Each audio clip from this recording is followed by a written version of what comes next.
대한민국에서 가장 춥고 가장 높으며 가장 치열한 전선을 마주한 땅. 민간인 통제선과 가장 가깝게 맞닿은 이곳에는 백두산 호랑이의 기상을 내세우는 육군 제12보병사단 을지부대가 강철 같은 눈을 뜨고 있었다. 사단의 심장부로 들어가는 첫 번째 관문인 을지 위병소의 공기는 살을 애는 듯했다. 겨울의 끝자락이었지만 인제의 산바람은 여전히 한겨울의 칼날을 품고 있었다. 위병소 근무자들의 방한 피복 위로 하얀 입김이 쉴 새 없이 부서졌다. 충성. 근무 중 이상 없습니다. 낮고 또렷한 목소리가 위병소 내부의 긴장감을 붙잡았다. 위병소 근무 통제관 이은솔 하사였다. 25. 갓 임관한 부사관의 풋내는 이미 사라진 지 오래였다. 여군이라는 이유로 단 한순간도 나태해질 수 없었던 그녀는 동기들 중 가장 빠르고 정확하게 임무를 숙달했다. 그녀의 전투복 칼라는 한치의 흐트러짐 없이 완벽하게 각이 잡혀 있었다. 김 병장님, 다음 순찰 시간까지 30분 남았습니다. 근무자 휴게실 온도 한 번 더 확인해 주십시오. 그녀의 지시에 이제 막 저녁을 2달 앞둔 김도윤 병장이 특유의 느긋한 표정으로 대답했다. 이 하사님 걱정 마십시오. 이 김도윤이가 빵빵하게 틀어놨습니다. 근데 이 하사님은 안 춥습니까? 여자분들 추위 더 탄다던데. 이은솔 하사가 단호하게 고개를 저었다. 군인이 남자 여자가 어디 있습니까? 똑같이 춥고 똑같이 임무 수행할 뿐입니다. 딴 생각 마시고 전방 주시 철저히 하십시오. 김도윤 병장은 속으로 혀를 내둘렀다. 독한 사람. 저러니 저 나이에 벌써 통제관을 하지. 하지만 그는 이은솔의 그런 면을 존경했다. 규율이 생명인 이곳에서 이은솔 하사는 그 규율 그 자체였다. 그때였다. 저 멀리 민간인 도로에서부터 귀를 찢는 듯한 엔진음이 다가왔다. 일반적인 부대 출입 차량의 속도가 아니었다. 굉음은 위병소 앞 차단기 앞에서 끼익하는 날카로운 마찰음과 함께 겨우 멈춰섰다. 검은색 대형 세단. 제네시스 G9.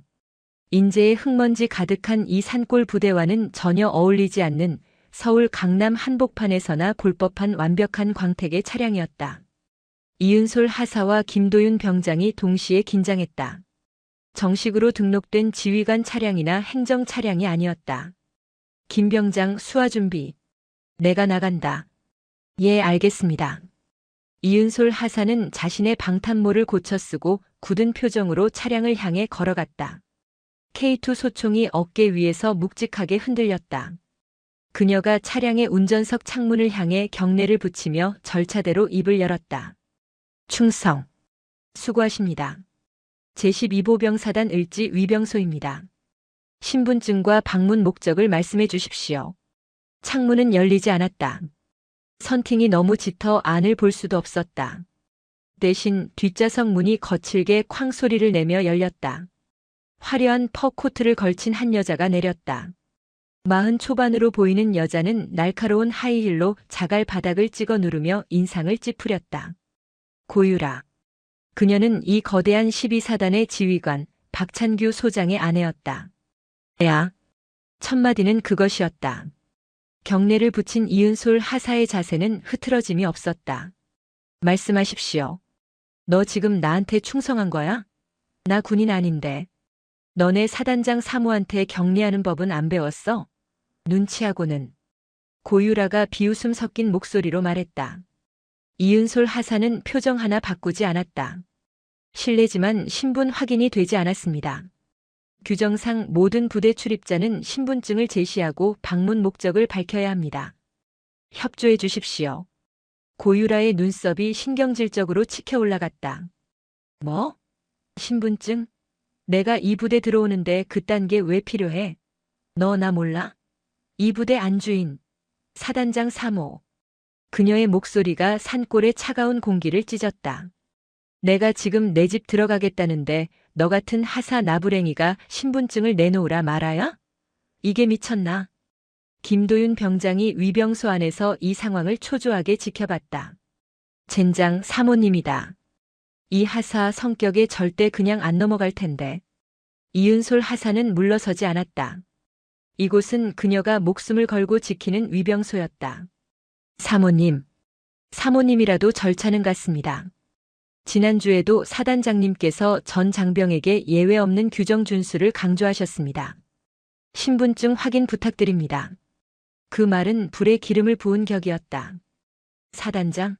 내가 지금 감히 사단장을 입에 올려? 인연이 진짜 겁대가리를 상실했네. 너 이름 뭐야? 계급장이 하사?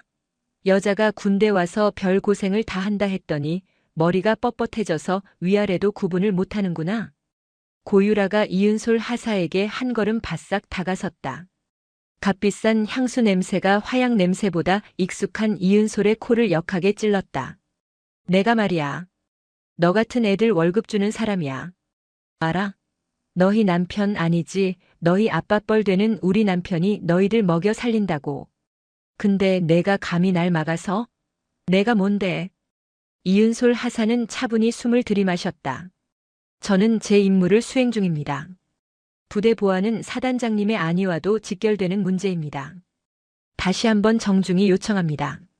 신분증 제시해 주십시오. 정중? 이게 어따 대고 정중을 팔아. 고유라가 핸드백을 뒤지는가 싶더니 꺼낸 것은 지갑이 아닌 휴대폰이었다. 너 딱 기다려. 내가 지금 내 군복 벗기는 게 얼마나 쉬운 일인지 보여줄 테니까. 너 어느 대대 소속이야? 내 직속상관 누구야? 당장 불러와. 팽팽한 긴장감이 위병소 앞을 감쌌다. 김도윤 병장은 마른 침을 삼켰다. 이은솔 하사는 여전히 부동자세로 자신을 향해 독서를 퍼붓는 사단장의 아내를 응시하고 있었다. 그녀의 눈은 조금도 흔들리지 않았다. 고유라의 고함 소리는 멈출 기미가 보이지 않았다. 내가 진짜 어이가 없어서 인제 깡촌까지 기어들어와서 너 같은 천것들 비위나 맞추고 살아야겠어. 내가 서울에서는 너 같은 애들 눈도 못 마주쳐. 알아? 발바닥 때만도 못한 것들이 감히. 그녀는 이은솔 하사의 머리부터 발끝까지를 노골적으로 훑어보며 경멸을 표했다. 얼굴은 또 왜 그 모양이야? 선크림 하나 바를 시간이 없었어? 그러니 여자가 군대에 가면 시집 다 갔다는 소리를 듣는 거야. 쯧쯧. 불쌍해서 어쩐다니. 이은솔 하사의 어깨가 미세하게 떨렸다. 분노 때문이었다. 하지만 그녀는 군인이었고 상대는 민간인이었다. 그것도 지휘관의 가족이었다. 참아라 이은솔. 저건 민간인이다. 군인이 아니다. 참아라. 그녀는 속으로 군번을 되뇌었다. 바로 그때 조용했던 차량의 뒷문이 다시 한번 열렸다. 7살배기 사내아이 사단장의 아들인 박시우였다. 엄마, 언제 가? 나 배고파. 쭈쭈 삼촌이랑 게임하기로 했단 말이야. 아이는 값비싼 아동용 패딩을 입고 있었지만 그 태도는 제 엄마를 꼭 빼닮아 있었다. 고유라가 아이를 돌아보며 순간 부드러운 목소리를 냈다. 우리 시우 조금만 기다려. 저기 저 아줌마가 아니지 저 언니가 엄마 못 들어가게 막고 있네. 금방 혼내주고 갈게. 아 몰라.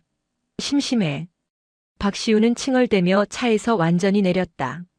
그리고는 이 살벌한 대치 상황이 마치 재미있는 구경거리라도 되는 듯 눈을 반짝이며 주위를 둘러보았다. 아이의 눈에 위병소 앞을 가로막은 노란색 바리케이드, 즉 차단봉이 들어왔다. 어른들은 서서 지나갈 수 없지만 아이인 자신은 충분히 통과할 수 있는 높이였다. 고유라가 다시 이은솔 하사에게 독서를 퍼붓기 시작했다. 너 내가 오늘 너 때문에 늦어져서 생기는 모든 손해 내가 책임질 수 있어. 오늘 군단장님 사모님 오시기로 한 거 몰라? 내가 지금 사단장님 진급을 맡고 있는 거라고 이 답답한 년아. 이은솔 하사가 입을 열었다. 군단장님 사모님 방문 일정은 공식적으로 접수된 바 없습니다. 모든 방문은 위병소를 통해 정식으로 기록되어야. 아 시끄러워. 바로 그 순간이었다. 엄마의 관심이 자신에게서 완전히 벗어났다고 판단한 박시우가 히히 웃음소리를 내며 차단봉을 향해 달려갔다. 위병소 안에서 상황을 주시하던 김도윤 병장이 소리쳤다. 박시우는 잽싸게 허리를 숙여 차단봉 아래의 틈새로 몸을 밀어넣었다. 그리고는 완벽하게 부대 안쪽으로 진입하는 데 성공했다. 야호! 나 잡히면 용돈 10,000원. 아이는 깔깔거리며 위병소 안쪽, 즉 군사구역으로 뛰어들어가기 시작했다. 이것은 단순한 장난이 아니었다. 위병소의 통제를 벗어난 민간인이 부대 내부로 무단 침입한 것. 그것도 현역 군인들이 지켜보는 앞에서 발생한 명백한 보안 사고였다. 김병장, 출입자 통제. 이은솔 하사가 고함을 지르는 것과 동시에 몸을 날렸다. 그녀의 머릿속에는 오직 하나의 생각뿐이었다. 저 아이를 제지해야 한다. 그녀는 더 이상 사단장의 아내와 실랑이를 벌일 시간이 없었다. 아이가 뛰어간 방향은 마침 사단 본청에서 내려오는 대형 트럭, 15톤 덤프의 진입로와 겹쳤다. 학생, 멈춰. 위험해. 이은솔 하사는 자신의 K2 소총이 거추장스러운 것도 잊은 채 전력으로 질주했다. 몇 걸음 만에 그녀는 깔깔대며 도망가는 박시우의 팔을 따라잡았다. 그녀는 아이를 거칠게 다루지 않았다. 하지만 상황이 급박했다. 그녀는 아이의 팔을 단단히 붙잡아 우뚝 세웠다. 학생, 여긴 군사구역입니다. 멋대로 들어오면 안 됩니다. 당장 밖으로 나가야 합니다. 그녀의 목소리는 다급함과 군인 특유의 단호함으로 날카로웠다. 박시우는 자신의 놀이가 제지당하자 순식간에 얼굴을 불그락푸르락하게 바꾸며 발악하기 시작했다. 아, 이거나. 아빠, 아빠한테 다 잃을 거야. 이 아줌마가 나 때렸어. 아, 아파. 아이는 팔이 아프지 않았음에도 불구하고 자신이 배운 가장 효과적인 무기를 사용했다. 바로 거짓 울음과 과장이었다. 이은솔 하사는 당황했다. 때리지 않았습니다. 학생, 위험해서 그런 겁니다. 자, 이쪽으로. 하지만 그 말은 박시우의 엄마 고유라에게는 들리지 않았다. 그녀의 눈에 비친 것은 단 하나의 장면이었다. 감히 자신의 귀한 아들, 사단장의 유일한 후계자인 박시우의 몸에 저 천박한 하사년이 손을 대고 있다는 사실이었다. 고유라의 얼굴에서 핏기가 사라지고 그 자리를 악마와도 같은 분노가 채웠다. 내가 지금 감히 내 아들한테 손을 대? 그녀는 하이힐이 부러질 듯한 기세로 이은솔 하사를 향해 돌진했다. 김도윤 병장이 다급하게 위병소 문을 열고 뛰쳐나왔지만 이미 늦은 후였다. 이 미친년이. 고유라의 입에서 나온 것은 비명에 가까운 욕설이었다. 그녀는 이은솔 하사의 팔에 붙들려 울부짖는 아들 박시우의 모습에 완전히 이성을 잃었다. 내가 어딜 감히 내 새끼 몸에 그 더러운 군홧발 같은 손을 대. 당장 그 손 안 놔. 이은솔 하사는 아이의 팔을 놓치지도 그렇다고 고유라에게 대꾸하지도 못했다. 그녀는 아이를 진정시키며 동시에 고유라를 향해 방어적인 태세를 취하려 했다. 사모님 진정하십시오. 아이가 위험구역으로 뛰어들어서. 시끄러워. 내가 뭔데 내 아들 교육을 시켜. 위험? 이 부대 전체가 내 아들 놀이터야. 이 부대 사단장이 얘 아빠라고. 내까짓 게 뭔데 감히. 고유라가 이은솔 하사의 코앞까지 다가섰다. 그리고 모든 것이 찰나에 일어났다. 고유라가 자신의 비싼 퍼코트 소매를 걷어붙이더니 망설임 없이 손을 휘둘렀다. 짝! 겨울 인제에 얼어붙은 공기를 가르는 맑고도 끔찍한 파열음이었다. 시간이 멈춘 듯 했다. 위병소 초소 안에서 떨고 있던 신참 일병의 눈이 커졌다. 김도윤 병장의 다급한 외침이 사모니에서 멈췄다. 울부짖던 박시우조차 그 소리에 놀라 울음을 뚝 그쳤다. 이은솔 하사의 머리가 왼쪽으로 거칠게 돌아갔다. 방탄모 턱끈이 뺨을 쓸고 지나갔다. 그녀의 왼쪽 뺨이 순식간에 붉게 달아올랐다. 화끈거리는 감각보다 더 지독한 것은 영혼까지 조각나는 듯한 모욕감이었다. 그녀는 군인이었다. 대한민국의 영토를 지키기 위해 군복을 입은 정규군 부사관이었다. 그런 그녀가 지금 자신의 근무지인 위병소에서, 그것도 부하 병사들이 보는 앞에서 민간인에게 단지 지휘관의 아내라는 이유만으로 뺨을 맞았다. 김도윤 병장이 경악하며 달려와 고유라를 막아섰다. 사모님, 지금 뭐 하시는 겁니까? 근무 중인 군인에게 손을 대시면 어떡합니까? 이건 명백한 공무집행 방해입니다. 김도윤 병장의 말은 100% 사실이었다. 근무 중인 초병 폭행은 군법과 민간법을 막론하고 중범죄에 해당했다. 하지만 고유라는 눈 하나 깜짝하지 않았다. 오히려 자신이 더 큰 피해자라는 듯 펄펄 뛰었다. 공무집행방해? 폭행? 웃기지 마. 얘가 먼저 내 아들 때렸어. 너희들 다 봤지? 이 하사년이 내 아들 팔을 꺾고 흔들었다고. 내 아들 팔 부러졌으면 너희가 책임질 거야. 그녀는 아들 박시우를 자신의 품으로 끌어당겼다. 시우야, 괜찮아? 저 아줌마가 때렸어? 엄마한테 말해. 어디가 아파? 박시우는 이 상황이 어떻게 돌아가는지 정확히 파악했다. 으앙. 팔 아파. 이 아줌마가 내 팔 꺾었어. 아빠한테 이를 거야. 으앙. 완벽한 거짓말이었다. 이은솔 하사는 아이의 팔을 잡았을 뿐 꺾거나 폭행하지 않았다. 하지만 고유라에게 진실은 중요하지 않았다. 봤지? 애가 아파서 우는 거 안 보여. 너 인연. 고유라가 다시 이은솔 하사에게 손을 치켜들려 하자 김도윤 병장이 필사적으로 그 앞을 가로막았다.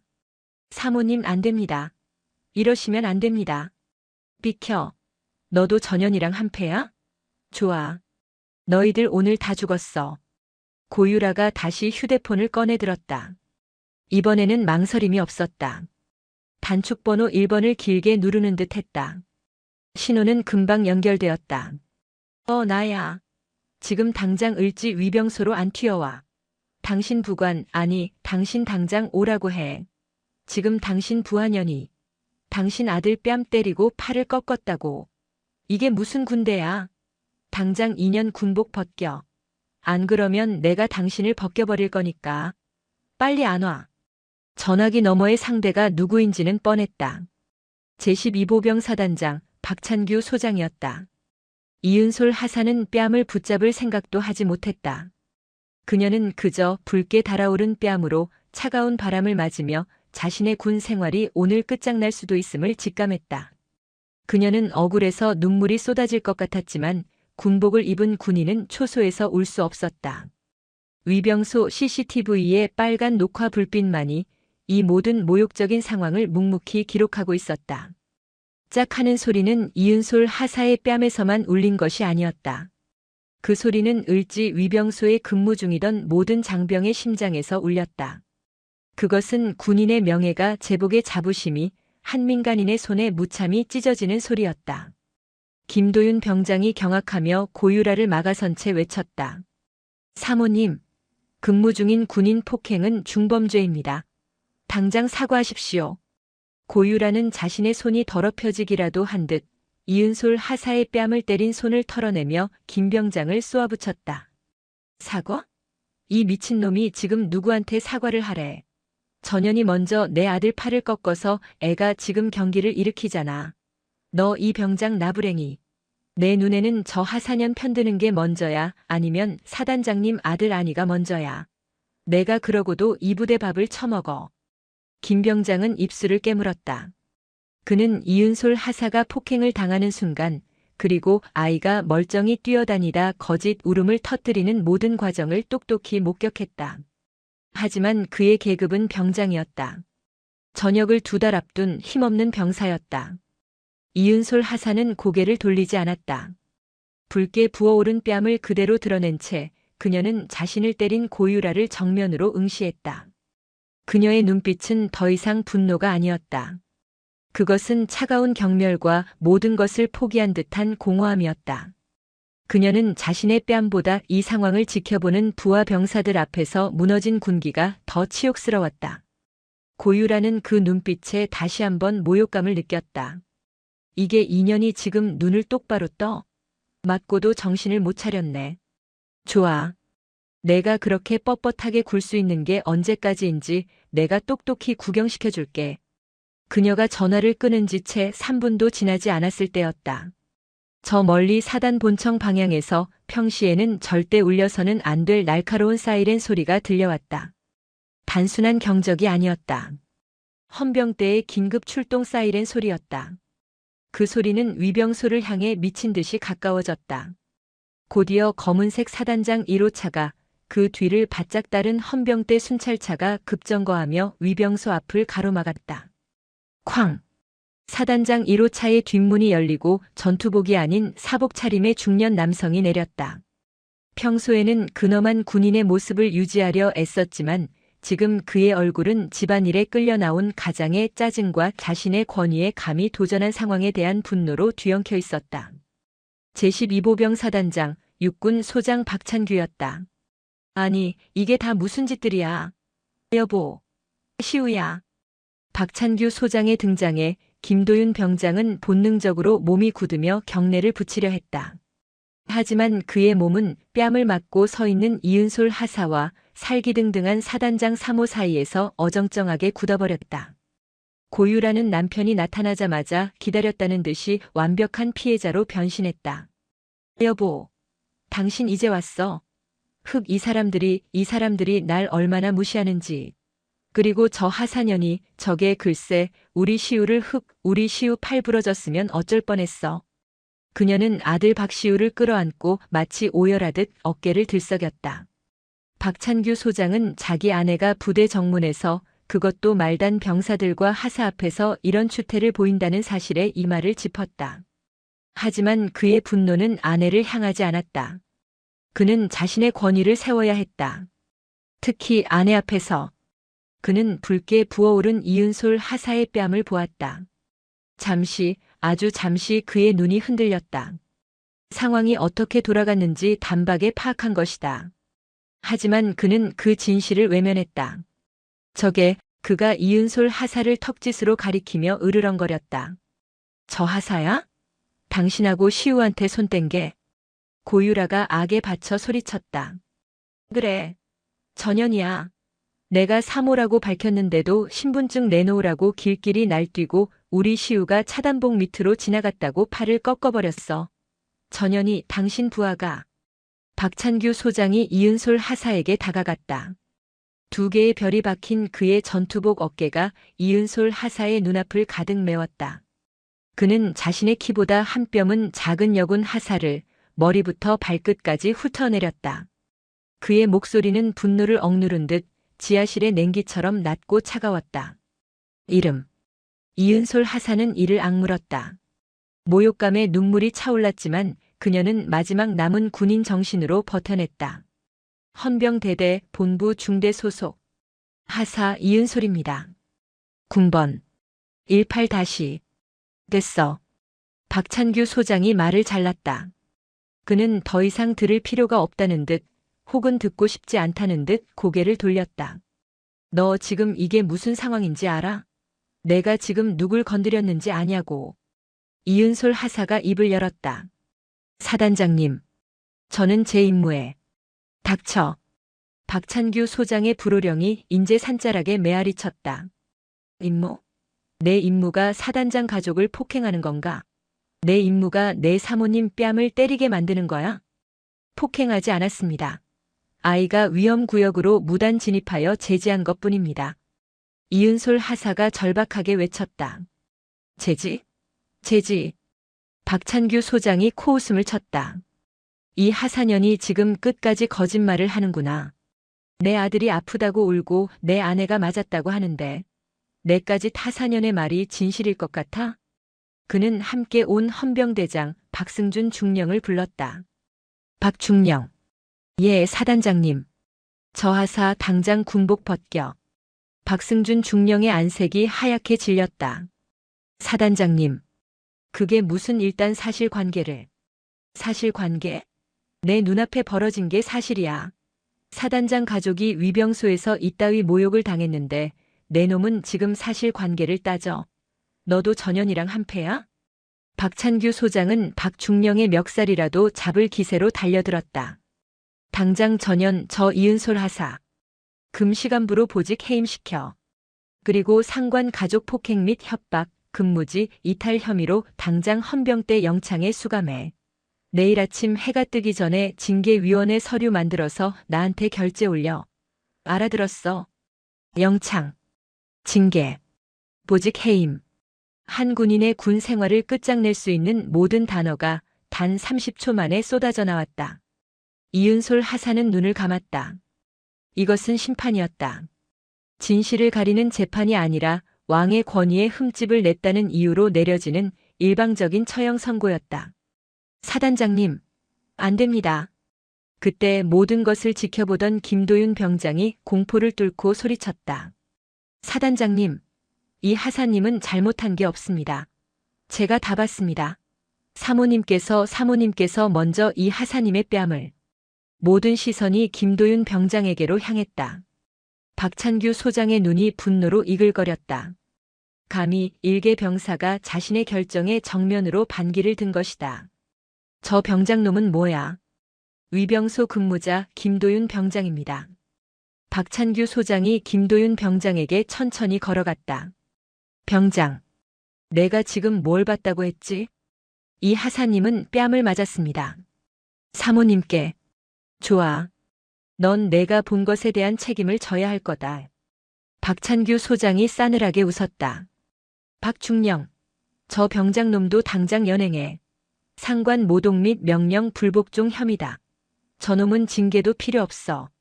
남은 군 생활 단 하루도 편히 자지 못하게 해.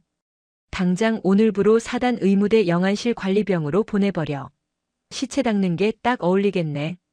김도윤 병장의 얼굴이 절망으로 하얗게 질렸다. 영안실 관리병. 부대에서 가장 끔찍한 징벌로 통하는 자리였다. 사단장님 제발. 끌어내. 박찬규 소장의 명령에 뒤따라온 헌병들이 망설이다가 이은솔 하사와 김도윤 병장의 팔을 붙잡았다. 이은솔 하사는 끌려가지 않으려 발버둥 치지 않았다. 그녀는 그저 자신을 이렇게 만든 고유라와 박찬규 소장을, 그리고 그 옆에서 이 모든 상황을 게임처럼 지켜보며 희죽거리는 아이 박시우를 뼈에 새기듯 노려볼 뿐이었다. 고유라는 완벽한 승리를 거두었다. 여보, 잘했어. 저런 것들은 아주 싹을 잘라버려야 해. 끔찍해라. 우리 시우 놀란 거 봐. 빨리 들어가서 쭈쭈 삼촌이랑 놀자. 박찬규 소장은 그제야 아내와 아들을 차에 태우고 마치 아무 일도 없었다는 듯 유유히 위병소를 통과해 관사로 향했다. 차가운 위병소에는 뺨을 맞은 자국이 선명한 한 여군과 모든 희망을 잃은 한 병사, 그리고 그들을 연행해 가는 헌병들의 착잡한 발걸음 소리만이 남았다. 헌병대 본부 중대. 이은솔 하사는 자신의 소속 부대, 자신이 그토록 자부심을 가졌던 바로 그 건물의 가장 깊고 어두운 곳으로 끌려왔다. 영창. 이제는 군기 교육이라는 이름으로 바뀌었지만 그 본질은 변하지 않았다. 창문 하나 없는 차가운 방. 그녀는 징계 대기라는 명목으로 모든 통신이 차단된 채 그곳에 사실상 감금되었다. 그녀의 방탄모와 소총은 이미 압수되었다. 군복 어깨에 붙은 헌병 마크가 그녀를 조롱하는 듯 했다. 은솔아 이하사. 그녀를 감시하는 임무를 맡은 동기여군 중사가 차마 그녀의 눈을 보지 못하고 말했다. 미안하다. 우리가 어떻게 할 수가 없어. 사단장님이 직접 지시하셨다. 이은솔 하사는 아무 말도 하지 않았다. 그녀는 그저 차가운 바닥에 등을 기대고 앉아 붉게 부어오른 자신의 뺨을 문질렀다. 아픔보다 더한 무력감이 그녀의 온몸을 짓눌렀다. 그 같은 시간 김도윤 병장은 더 끔찍한 곳으로 향하고 있었다. 사단 의무대대, 그 중에서도 가장 구석진 곳에 위치한 영안실. 원래대로라면 군의관과 담당 부사관이 관리해야 할 곳이었지만 박찬규 소장의 특별 지시는 그 모든 절차를 무시했다. 병장 김도윤. 오늘부로 이곳 영안실 및 화장장 시설 관리를 명받았습니다. 의무대대 행정보급관이 껄끄럽다는 듯 서류를 내밀었다. 시키는 거 다 필요 없고 그냥 저 컨테이너 안에서 나오지 마. 알았어? 사단장님 눈에 띄면 너만 손해야. 김도윤 병장은 버려졌다. 그는 차가운 컨테이너 문을 열었다. 싸늘한 소독약 냄새와 형언할 수 없는 죽음의 기운이 그를 덮쳤다. 그는 그 자리에 주저앉아 엉엉 울고 싶었지만 눈물조차 나오지 않았다. 그는 자신이 본 진실을 말했다는 이유로 지옥에 떨어졌다. 한편 사단장 관사는 승리의 축제가 벌어졌다. 어때, 내 남편 멋있지? 그 하사년 아주 꼴이 좋아. 감히 누굴 건드려? 고유라는 거실 소파에 누워 샴페인을 터뜨렸다. 박찬규 소장은 넥타이를 풀며 피곤한 듯 말했다. 당신도 좀 조심해. 위병소에서 그게 무슨 짓이야? 하필이면 헌병 하사를 건드려서 박중령 놈 표정 봤어? 일이 귀찮아졌다고.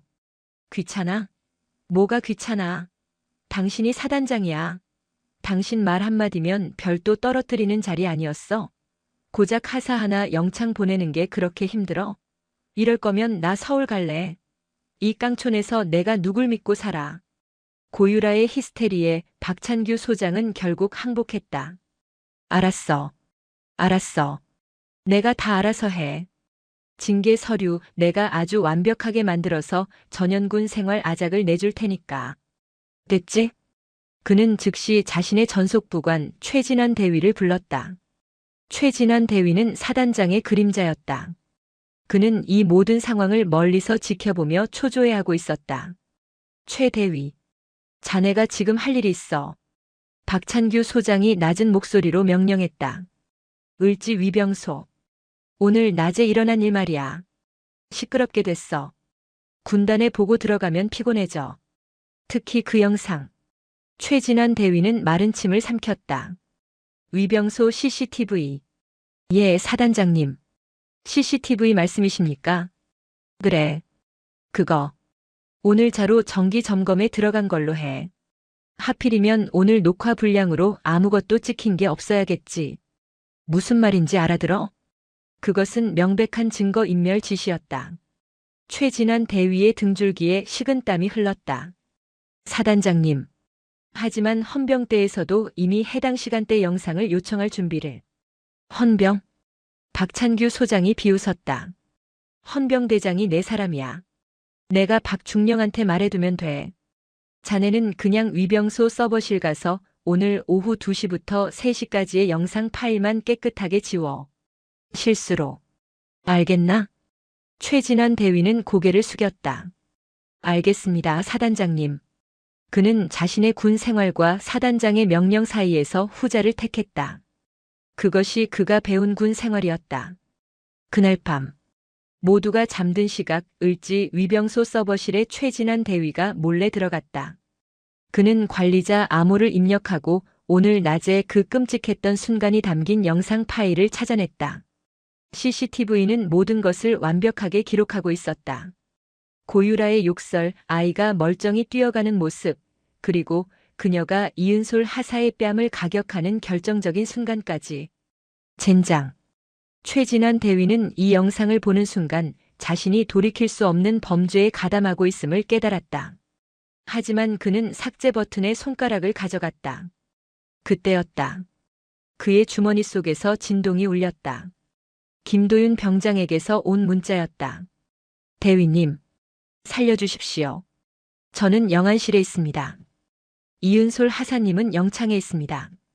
대위님이 보신 게 진실입니다. 제발. 최진환 대위는 잠시 망설였다. 그는 삭제 버튼을 누르지 못했다.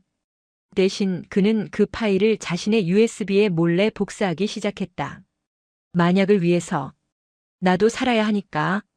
한편 버려진 영안실의 김도윤 병장은 절망 속에서 마지막 발악을 하고 있었다. 그는 행보관이 오기 전 몰래 숨겨두었던 전역자에게서 빌린 두 번째 휴대폰을 꺼내 들었다. 부모님께 전화할 수도 없었다.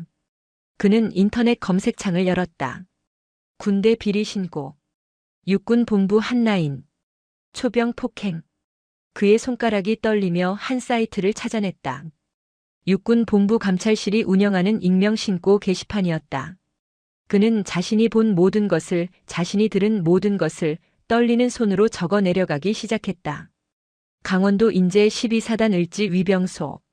사단장 아내 고유라 위병소 통제 불응 및 난동. 이은솔 하사뺨 폭행.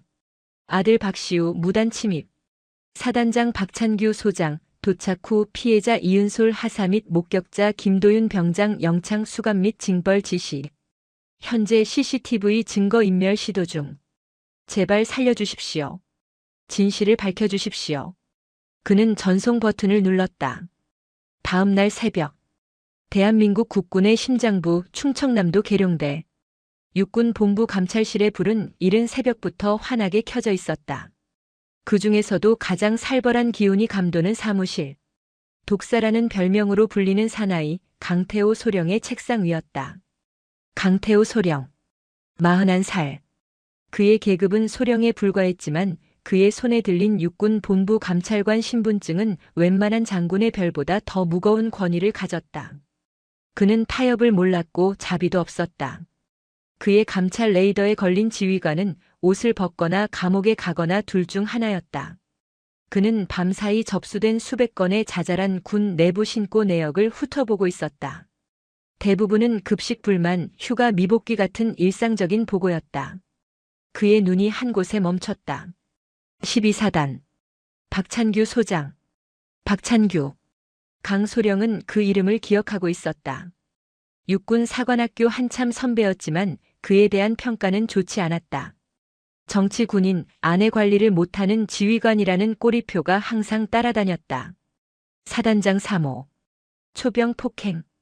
증거인멸 시도. 강태호 소령의 입가에 차가운 미소가 걸렸다. 그는 이미 12사단의 예산 유용 혐의를 포착하고 내사를 진행 중이었다. 사단장 관사에서 사용하는 수입 식자재 비용이 병사들의 부식비 총액보다 많다는 기가 막힌 제보였다. 하지만 물증이 부족했다. 그런데 생각지도 못한 곳에서 틈이 벌어졌다. 위병소. 군의 첫 번째 얼굴이자 마지막 보루. 그곳이 무너졌다는 신고였다. 강태호 소령은 자리에서 일어났다. 김중희. 그의 부름에 행정장교인 김중희가 달려왔다. 예, 소령님. 12사단 정기감찰 다음 달이었지? 예, 그렇습니다. 일정 조율 중이었습니다. 당장 취소해. 불시감찰로 변경한다. 지금 이 시간부로. 강태호 소령이 자신의 전투복 상의를 집어들었다. 육군 항공작전사령부에 연락해. 1시간 뒤 계룡에서 인제까지 가는 가장 빠른 헬기 수배해. 감찰팀은 나 포함 최소 인원 3명만 간다. 데이터 분석관하고 법무관만 챙겨. 예. 소령님 지금 가십니까? 사단에 통보도 없이 이러면 박 소장. 통보. 강태호 소령이 김중희를 돌아봤다. 도둑 잡으러 가는데 나 지금 너 잡으러 간다고 통보하나? 박찬규 소장한테는 내가 직접 통보할 거야. 헬기 착륙 1분 전에. 그의 눈이 독사처럼 번뜩였다. 가서 12사단이라는 그 둥지 안에 독사가 알을 몇 개나 낳았는지 확인해 봐야겠어. 1시간 뒤. 육군 본부 헬기장의 블랙호크 헬기가 굉음을 내며 이륙했다. 목적지는 강원도 인제였다. 같은 시각 12사단장 박찬규 소장은 아침 조깅을 마치고 관사에서 아내가 차려주는 아침 식사를 하고 있었다. 그 하사년 징계 서류 올라왔어? 아주 잘게 씹어서 군복 벗겨버려. 꼴도 보기 싫어. 걱정 마. 최 대위가 알아서 완벽하게 만들고 있을 거야. 당신은 오늘 군단장 사모님 오시는 거나 잘 준비해. 그때 박찬규 소장의 비상 전화기가 불이 붙은 듯 울리기 시작했다. 사단작전 참모의 다급한 목소리였다. 사단장님, 큰일 났습니다. 지금 육군 본부 감찰실 헬기가 통보도 없이 사단 연병장으로 접근 중입니다. 뭐? 육본? 누구? 강태호 소령입니다. 쿠르르르릉. 박찬규 소장의 숟가락이 바닥에 떨어졌다. 그 소리보다 더 크게 사단 연병장을 향해 하강하는 헬기의 굉음이 이제 골짜기를 뒤덮기 시작했다. 강태호 소령. 그 독사가 자신의 둥지를 향해 날아오고 있었다. 쿠르르르릉. 하늘을 찢는 굉음이었다. 제12보병사단 을지부대의 아침은 고요한 점호와 구보 대신 거대한 강철 매의 울음소리로 시작되었다. 육군 항공의 주력 블랙호크 헬기가 사단 연병장 상공을 낮게 선회하며 모래바람을 일으켰다. 사단장 관사에서 아침 식사를 하던 박찬규 소장의 숟가락이 바닥으로 떨어졌다. 강태호라고? 그의 얼굴이 하얗게 질렸다. 수화기 너머 작전 참모의 다급한 목소리가 아니더라도 지금 창밖으로 보이는 저 헬기는 명백한 침공이었다. 육본 감찰실이 통보도 없이? 이게 무슨... 고유라는 상황 파악이 되지 않았다. 뭐야 여보? 훈련이야? 아침부터 웬 난리야? 시끄러워 죽겠네.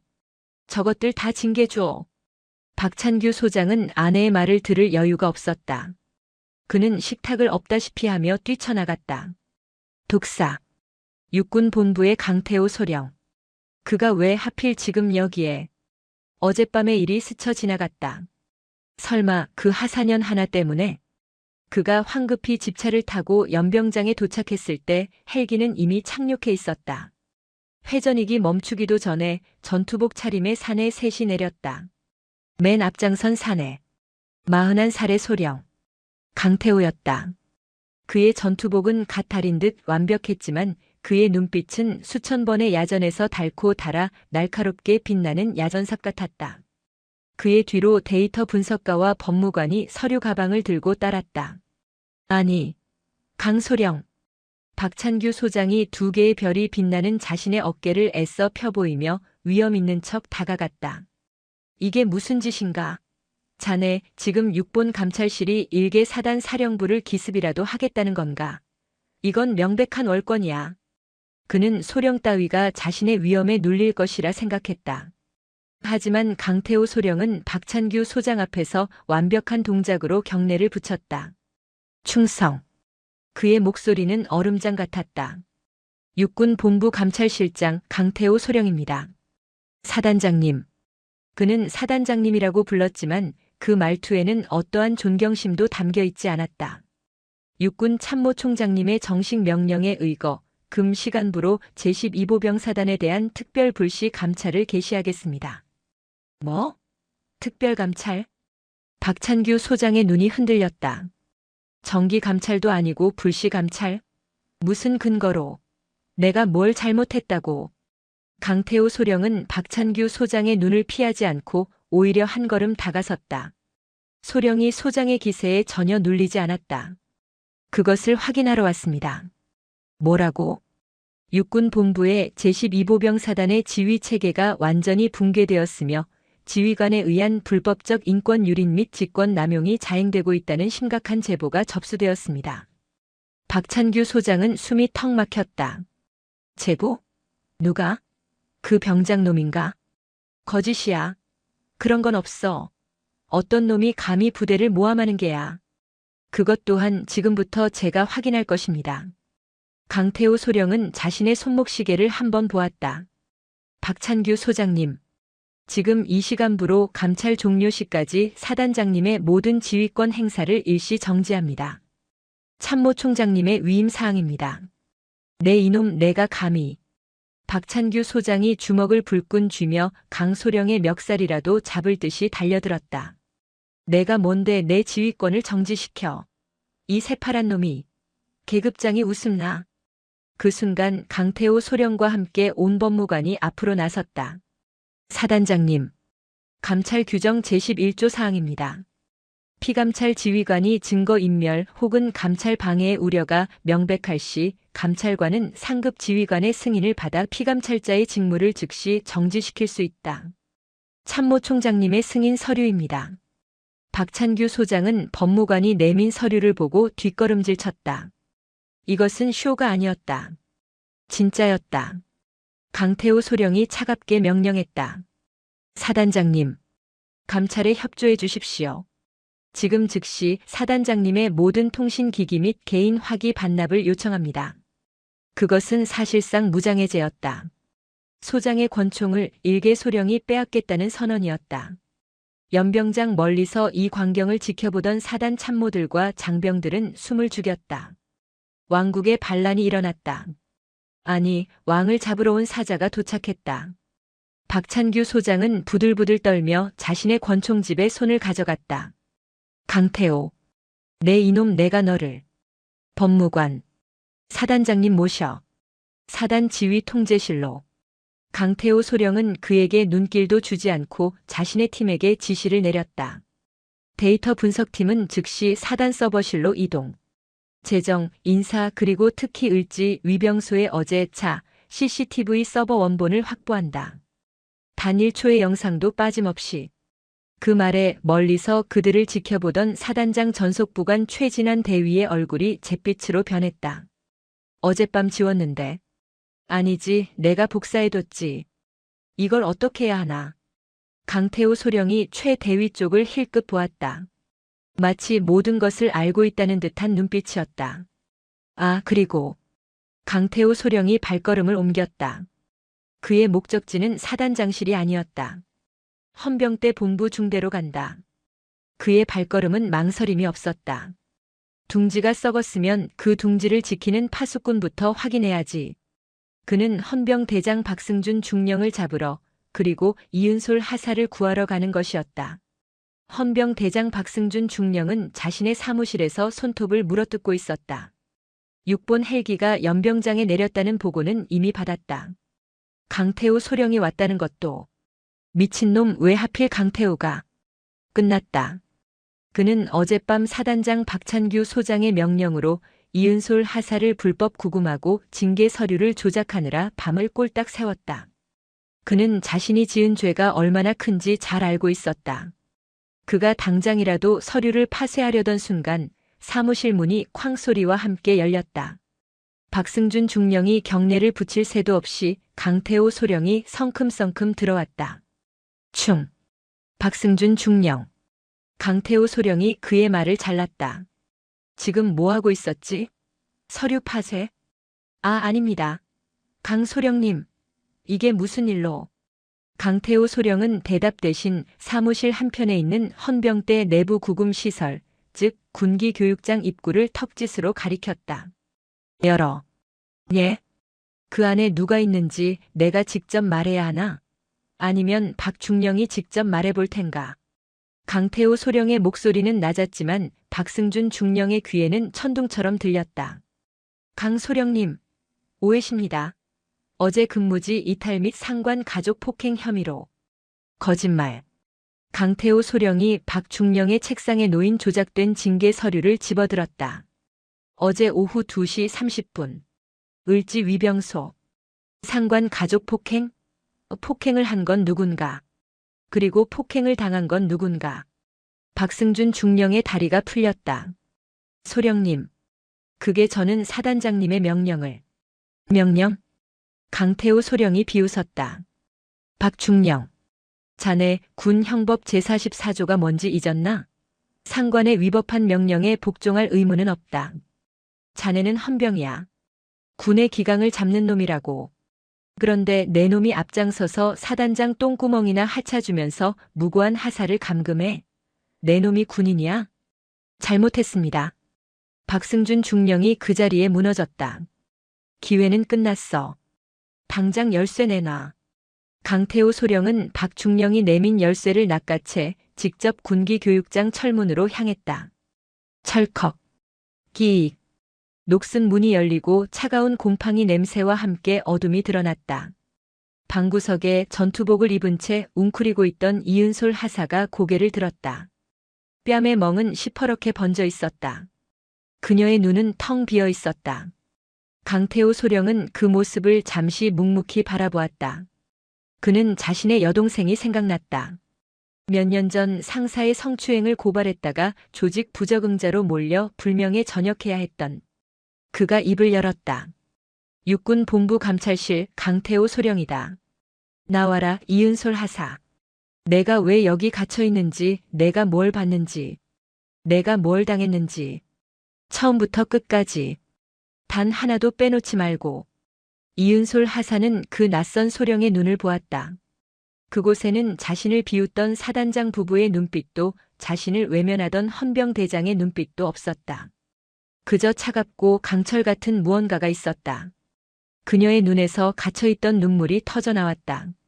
같은 시각 강태호 소령의 지시를 받은 법무관은 사단 의무대대로 향했다. 그는 의무대대장을 만날 필요도 없었다. 사단장 명령으로 영안실에 격리 중인 병사 김도윤 병장. 당장 데려와. 영안실 컨테이너 문이 열렸다. 밤새 죽음의 공포와 싸우던 김도윤 병장은 햇빛에 눈이 부셔 비틀거렸다. 어디로 가는 겁니까? 저 잘못한 거 없습니다. 진짜입니다. 법무관이 그에게 다가와 그의 어깨에 묻은 먼지를 털어주었다. 안다, 병장. 다 안다.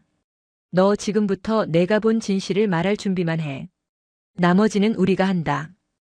김도윤 병장은 그제야 다리가 풀려 주저앉았다. 이 하사님은요? 이윤솔 하사님은 괜찮습니까? 괜찮아질 거다. 내가 보낸 그 신고서 덕분에. 한편 사단 지휘 통제실.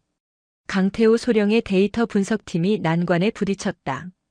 소령님, 을지 위병소 CCTV 서버 어제 오후 2시부터 3시까지 정확히 1시간 분량이 완전히 삭제됐습니다. 전문 업체를 불러도 복구는 불가능할 것 같습니다. 사단장 박찬규 소장이 그 말을 듣고 억눌린 미소를 지었다. 최 대위가 처리는 했군. 강태호 소령은 그러나 조금도 당황하지 않았다. 그는 지휘 통제실 한가운데 잿빛 얼굴로 서 있던 전속부관 최진환 대위를 불렀다. 최 대위. 예, 소령님. 자네 어젯밤 11시 14분. 을지 위병소 서버실에 혼자 들어갔더군. 로그인 기록이 말해주고 있어. 자네가 지웠지? 최진환 대위의 심장이 발밑으로 떨어졌다. 최 대위. 잘 들어.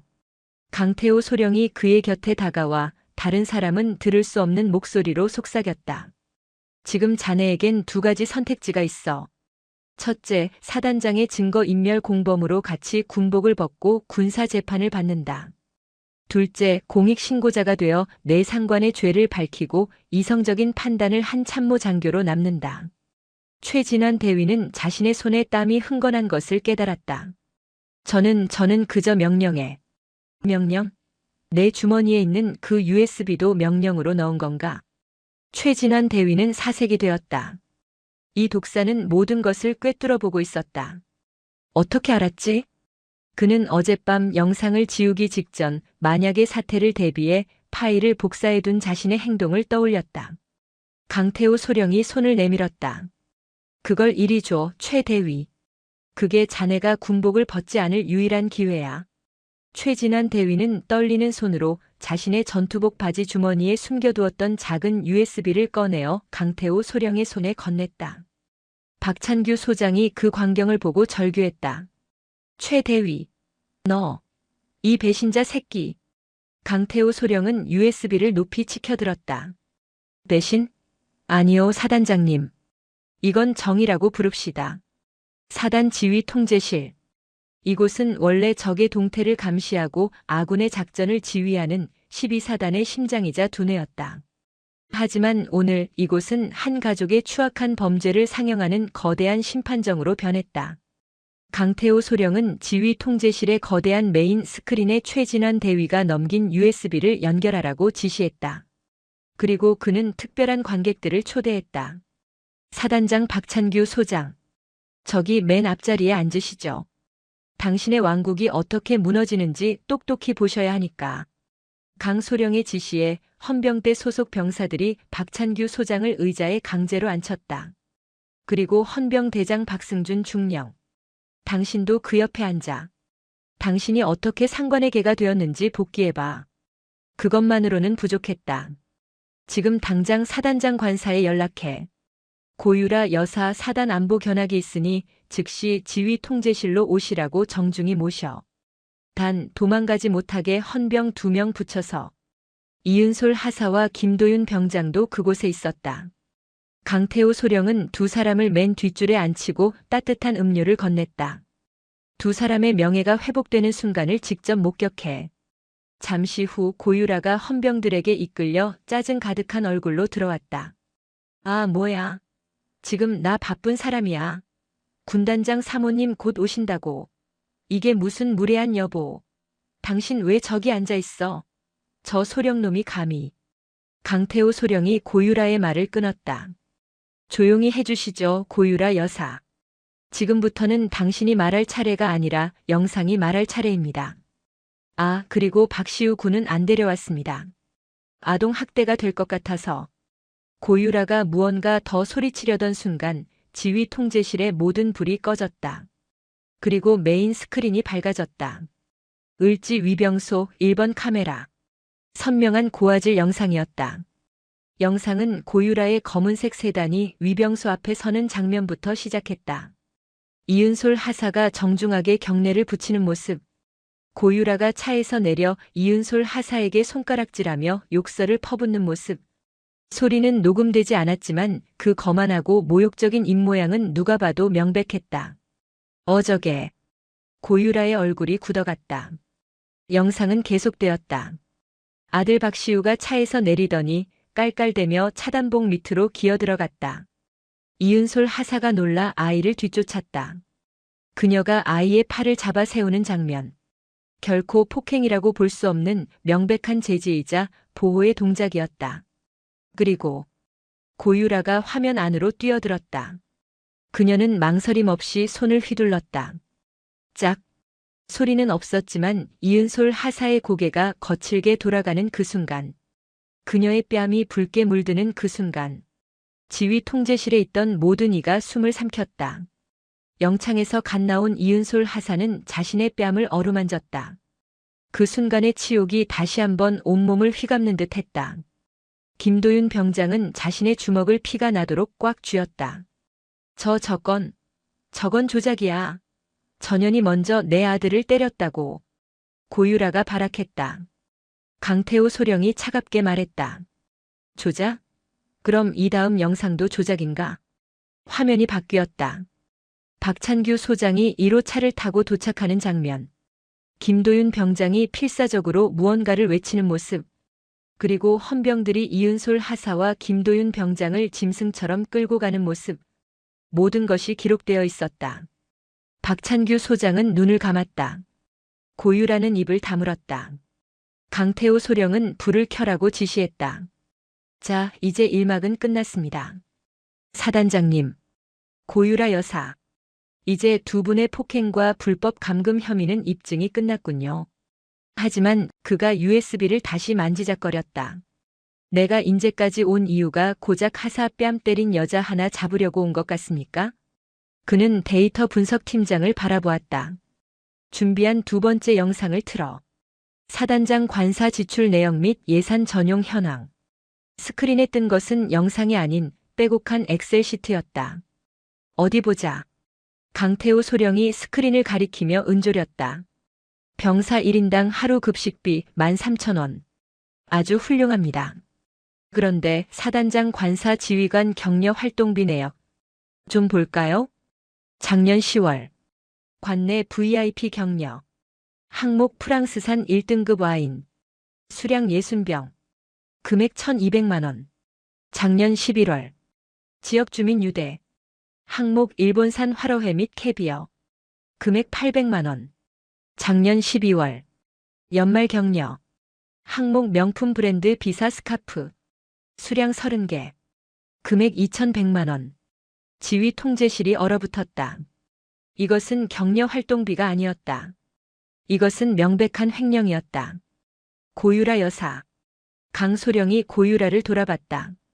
당신이 서울에 있는 당신 친구들 군단장 사모니 참모총장 사모니 불러다가 연 파티 비용을 왜 우리 불쌍한 병사들 밥값에서 빼돌려 쓴 겁니까? 뭐라고? 내가 뭘 안다고 짓거려. 내가 다 남편 진급하라고.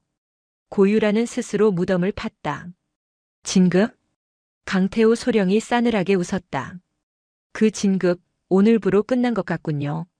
그는 박찬규 소장을 바라보았다. 사단장. 당신은 군인이 아니었어. 당신은 그저 당신 아내 치맛바람에 얹혀가는 기생충이었을 뿐이야. 박승준 중령. 예. 당장 저 두 사람 현시간부로 군용물 횡령 및 직권 남용 혐의로 현행범 체포해. 저항하면 사살 아니 저항하면 쏴도 좋다고 말하고 싶군. 그는 이은솔 하사를 돌아봤다. 이은솔 하사. 그리고 김도윤 병장. 두 사람이 자리에서 벌떡 일어났다. 저 두 사람에게 수갑을 채울 기회를 주지. 당신들을 모욕한 저자들에게 당신들의 손으로 직접 법의 정의를 집행해. 이은솔 하사는 망설이지 않았다. 그녀는 헌병에게서 수갑을 받아들고 자신의 뺨을 때렸던 고유라에게 다가갔다. 고유라는 경멸스럽다는 듯 이 하사를 노려보았다. 이 천한 것이 감히 이거나 놓으라고. 이은솔 하사는 고유라의 손목에 수갑을 채우며 귓가에 속삭였다. 고유라 씨, 당신을 근무 중인 군인 폭행 혐의로 체포합니다. 당신은 변호사를 선임할 수 있으며 묵비권을 행사할 수 없습니다. 당신의 죄는 이 스크린이 다 말해주고 있으니까. 제12보병사단 지휘 통제실은 거대한 무덤처럼 침묵에 잠겼다. 대한민국 육군소장, 중장 진급을 코앞에 두었던 박찬규는 이제 수갑을 찬 피의자였다. 그의 곁에는 명품 코트가 구겨진 채 넋이 나간 아내 고유라와 자신의 군 생활이 끝났음을 직감한 헌병대장 박승준 중령이 고개를 숙이고 있었다. 스크린에 떠있던 횡령 내역은 꺼지지 않은 채 그들의 죄를 영원히 전시하는 듯 빛나고 있었다. 강태호 소령은 지휘 통제실 중앙에 서서 이 모든 혼돈을 차갑게 내려다보았다. 그는 수갑을 든 이은솔 하사와 김도윤 병장을 바라보았다. 두 사람의 손은 분노와 모욕감, 그리고 이제 막 시작된 해방감으로 미세하게 떨리고 있었다. 사단장 아니. 강태호 소령이 입을 열었다. 그의 목소리는 통제실의 모든 스피커를 통해 울려 퍼지는 듯했다. 박찬규 씨. 당신은 이 시간부로 육군 교도소로 이감될 거요. 당신의 남은 군 생활은 당신이 횡령한 그 돈을 계산하는 일로 채워지게 될 거요. 법정에서 봅시다. 그는 고유라를 향해 고개를 돌렸다. 고유라 씨. 당신은 민간인이지만 군사기지 및 군사시설보호법 위반, 근무 중인 군인 폭행 혐의, 그리고 군용물 횡령의 주범으로 군 검찰의 조사를 받게 될 거요. 당신이 그렇게 자랑하던 그 서울의 법정이 아니라 여기 당신이 깡촌이라 무시했던 이 강원도의 군사법원에서 말이오. 안 돼, 안 돼. 여보. 당신 뭐라도 말 좀 해봐. 당신 장군이잖아. 저 소령놈 당장 끌어내라고. 고유라가 마지막 발악을 했지만 박찬규는 이미 죽은 사람처럼 눈을 감고 있었다. 끌어내. 강태호 소령의 명령에 육군 본부에서 그와 함께 온 헌병들이 두 사람을 거칠게 일으켜 세웠다. 그들이 지휘 통제실 문을 나서는 순간 그곳에 모여있던 모든 12사단 참모들과 장교들, 병사들이 그 광경을 목격했다. 어제까지 인제의 왕이자 여왕이었던 두 사람. 사단장은 아침 조깅을 나갔던 그 모습 그대로 구겨진 사복 차림에 수갑을 차고 있었다. 사모는 대한민국 군대의 심장부인 지휘 통제실에서 대한민국 군인에게 모욕을 주었던 바로 그 모습 그대로 끌려나갔다. 그것은 가장 치욕적인 퇴임식이었다. 그들이 연병장에 대기 중이던 군용 헬기에 짐짝처럼 실리는 모습을 12사단의 모든 장병이 지켜보았다. 왕국은 그렇게 허무하게 무너졌다. 강태호 소령은 통제실로 돌아왔다. 그는 잿빛 얼굴로 서 있는 사단장 전속부관 최진환 대위에게 다가갔다. 최 대위. 예, 소령님. 최진환 대위는 자신이 어떻게 될지 몰라 공포에 질려 있었다. 자네는 죄를 지었어. 명백한 증거인멸 시도였지. 처벌 받겠습니다. 하지만 강태호 소령이 그의 어깨를 툭 쳤다. 마지막 순간 자네는 군인의 양심을 택했어. 그 USB가 없었다면 진실을 밝히는데 더 오랜 시간이 걸렸을 거다. 자네의 공은 인정하지. 강소령은 잠시 생각에 잠겼다. 자네, 이 썩어 빠진 사령부 말고 야전으로 가고 싶다고 했나? 예. 육군 본부에서 자네의 보직을 변경해주지. 여기 인제보다 더 춥고 험한 곳. 대한민국 최동북단 고성 땅으로 보내주겠네. 거기서 다시 시작해. 내가 저지른 죄의 무게만큼 땀으로 갚으라는 뜻이야. 알겠나? 최진환 대위의 눈에 눈물이 고였다. 그것은 군복을 벗지 않아도 된다는 안도감이자 새로운 기회에 대한 감사였다. 감사합니다. 소령님, 목숨을 다해 복무하겠습니다. 됐어. 내 앞에서 그런 소리 하지 마. 강태호 소령은 그를 지나쳐 이은솔 하사와 김도윤 병장 앞에 섰다. 그는 그 어떤 상사보다도 따뜻한 그러나 여전히 차가운 목소리로 말했다. 이은솔 하사. 예. 하사 이은솔. 그녀는 반사적으로 허리를 펴고 경례를 붙이려 했지만 강소령이 손을 내려 막았다. 자네가 이겼어. 자네의 뺨 한 대가 썩어 문드러진 장군 하나를 잡아냈어. 그 영광의 상처라고 생각하기엔 너무 치욕스럽겠지. 안다. 그는 헌병대장 박승준 중령이 만든 엉터리 징계위원회 서류를 집어들었다. 그리고 통제실의 모든 장교가 보는 앞에서 그 서류를 갈갈이 찢어 공중에 날려버렸다. 육군 본부 감찰실장 명의로 이은솔 하사의 모든 징계 사유를 무효로 하며 위기 상황 속 임무 완수 및 군 기강 확립의 공로를 인정하여 육군 참모총장 표창을 상신한다. 그리고 사단장에게 직접적인 모욕을 당한 점을 참작 1계급 특진을 건의하지. 이은솔 중사. 감당할 수 있겠나? 이은솔 하사는 자신의 귀를 의심했다. 뺨을 맞고 불법 구금을 당했는데 특진이라니. 그녀의 눈에서 뜨거운 눈물이 쏟아졌다. 그녀는 경례 대신 찢어진 서류 조각 앞에서 깊이 고개를 숙였다. 이제 강태호 소령의 시선이 마지막 한 사람에게 향했다. 모든 것의 시작이었던 사람. 김도윤 병장. 이병. 아니 병장. 김도윤. 김도윤 병장은 영안실의 냉기가 아직도 가시지 않은 듯 떨며 차렷 자세를 취했다. 자네 전역이 2달 남았다고 했나? 예, 그렇습니다. 전역하기 싫은가 보지. 영안실에서 시체 닦는 게 그렇게 좋았어? 아니면 저 하사처럼 표창이라도 받고 싶어서 그랬나? 강소령의 짓궂은 말에 김 병장은 어쩔 줄 몰라 했다. 강태호 소령이 피식 웃었다. 독사의 첫 번째 미소였다. 김도윤 병장. 자네가 올린 그 익명 제보. 그거 육군 전체를 살렸어. 자네 같은 병사 하나가 있다는 게 아직 이 군대가 썩어 없어지지 않았다는 증거야. 그는 새로운 사단 직무 대리를 불렀다. 부사단장. 저 병장 오늘부로 전역 처리해. 예? 전역이요? 아직 복무 기간이. 내 말 안 들리나? 육군 본부 감찰실장 권한으로 명한다. 저 병장은 어제부로 명예 전역 조건을 충족했어. 당장 전투복 말고 제일 좋은 사복 챙겨오고 전역증 만들고 사단장 명의가 아니라 육군 참모총장 명의의 특별 전역장을 만들어서 저 병장 손에 쥐어줘.